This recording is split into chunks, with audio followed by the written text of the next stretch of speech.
YSR Congress party అధ్యక్షులు Shri YS Jaganmohan Reddy గారు విజయవాడలో తాడేపల్లిలో ఒక ప్రెస్ మీట్ ఏర్పాటు చేశారు. ఆ ప్రెస్ మీట్ లో అనేక అంశాలు ఆయన మాట్లాడినారు. ముఖ్యంగా అమరావతిలో ఈ ప్రభుత్వం చేస్తున్న ఖర్చు, నిర్మాణాల వ్యయము అక్షరాల స్క్వేర్ ఫీట్ కు, చదరపు అడుగుకు 20,400 రూపాయలు ఒక్కొక్క స్క్వేర్ ఫీట్ కు ఖర్చు పెడతా ఉందని చెప్పి స్పష్టంగా విత్ ప్రూఫ్స్ చూపించే కార్యక్రమం చేశారు. అదేవిధంగా అమరావతిలో ఏదైతే భవనాలకు అద్దాలకు ఖర్చు అవుతుందో ఆ అద్దాల ఖర్చు మాత్రమే పెడితే చాలు, మెడికల్ కాలేజీల నిర్మాణం పూర్తిగా రాష్ట్ర వ్యాప్తంగా పెండింగ్ లో ఉన్న మెడికల్ కాలేజీల నిర్మాణం పూర్తి చేసి ప్రజలకు అందుబాటులోకి తీసుకొని రావచ్చని కూడా చాలా స్పష్టంగా చెప్పారు. అదేవిధంగా ఇవాళ డీజిల్ పైన, పెట్రోల్ పైన, మనం పట్టుకునే పెట్రోల్ పైన ఆన్ అన్ యావరేజ్ రాష్ట్ర ప్రభుత్వము స్టేట్ ట్యాక్స్, రాష్ట్ర ప్రభుత్వం తీసుకునే పన్ను 33 రూపాయలు ఉంది. ఎన్నికల ముందు అధికారంలోకి వస్తే తప్పకుండా పన్ను తగ్గిస్తాము, ప్రజలకు రిలీఫ్ కల్పిస్తామని చెప్పి ఏదైతే మీరు హామీ ఇచ్చి అధికారంలోకి వచ్చారో, మీరు తప్పకుండా డీజిల్, పెట్రోల్ ధరలు తగ్గించాలా, రాష్ట్ర పన్నుల వాటా శాతం తగ్గించుకుంటే ఆటోమేటిక్ గా ధర తగ్గుతుంది, సో తగ్గించుకోమని చెప్పి అడిగారు. అదేవిధంగా ఆరోగ్యశ్రీ అటకెక్కింది, ఫీజు రీయింబర్స్మెంట్ పూర్తిగా నిర్వీర్యం అయిపోయింది అని చెప్పి జగన్మోహన్ రెడ్డి గారు ప్రభుత్వం దృష్టికి తీసుకొచ్చారు ప్రెస్ మీట్ ద్వారా. మరి అనేక ప్రజలకు సంబంధించిన అంశాలు ఆ రోజు జగన్మోహన్ రెడ్డి గారు స్పష్టంగా మాట్లాడడం జరిగింది, దాదాపు 1.5 hours. చివరిలో ఒక 5 నిమిషాలు మాత్రము, నేను ఏ రోజు క్రిమినల్ పాలిటిక్స్ నేను ఎంకరేజ్ చేయలేదు, నాకు మా నాన్న నేర్పించింది అది కాదు, మా నాన్న నాకు మంచి చేయడం నేర్పించినాడు, ప్రజల గుండెల్లో చిరస్థాయిగా నిలిచిపోవడం నేర్పించినాడు అని చెప్పి జగన్మోహన్ రెడ్డి గారు ఏదైతే మాట్లాడినారో ఒక 2-3 నిమిషాలు లాస్ట్ లో మాట్లాడింటాడు. దాన్ని పట్టుకొని గడిచిన వారం రోజులుగా కంటిన్యూస్ గా రాద్ధాంతం చేస్తూనే ఉన్నారు.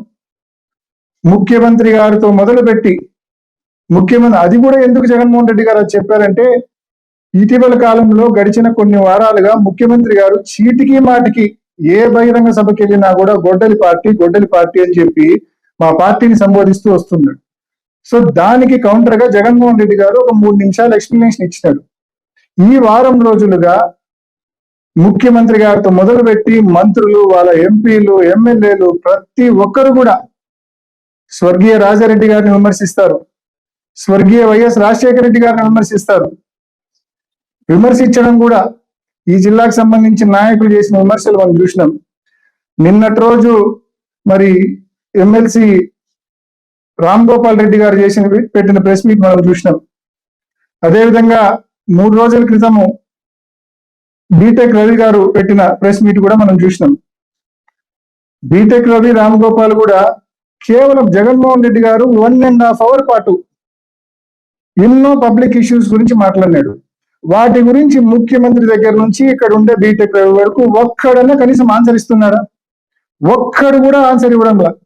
ప్రజలకు సంబంధించిన అంశాల పైన జగన్మోహన్ రెడ్డి గారు 1.5 hours మాట్లాడితే దాని మీద ముఖ్యమంత్రి దగ్గర నుంచి ఇక్కడ ఉండే రామ్ గోపాల్ రెడ్డి, బీటెక్ రవి వరకు ఒక్కడు కూడా దాని మీద ఆన్సర్ ఇవ్వడు.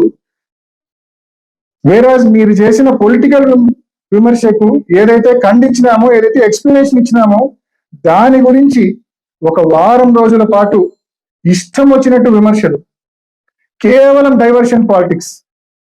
మీరు మాట్లాడిన మాటలకు, మీరు నోరు అదుపు తప్పి మీరు మాట్లాడిన మాటలకు మొన్న మా కార్యకర్తల మీటింగ్ లో నేను కౌంటర్ ఇచ్చిన.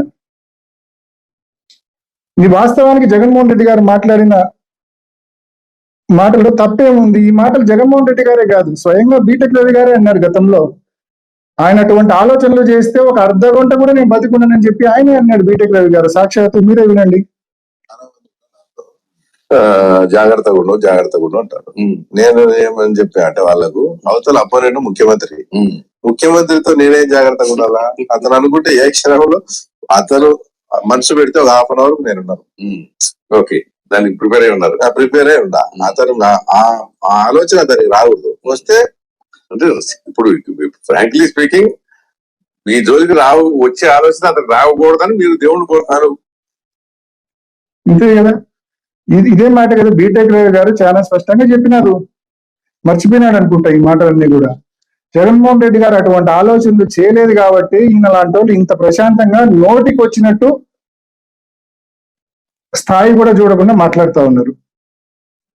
అదేవిధంగా నిన్న మధ్యాహ్నం మళ్ళా దీనికి ఖండనగా మళ్ళా ఒక ప్రెస్ మీట్ పెట్టారు. నేను మాట్లాడిన దానికి కౌంటర్ గా ప్రెస్ మీట్ పెట్టారు.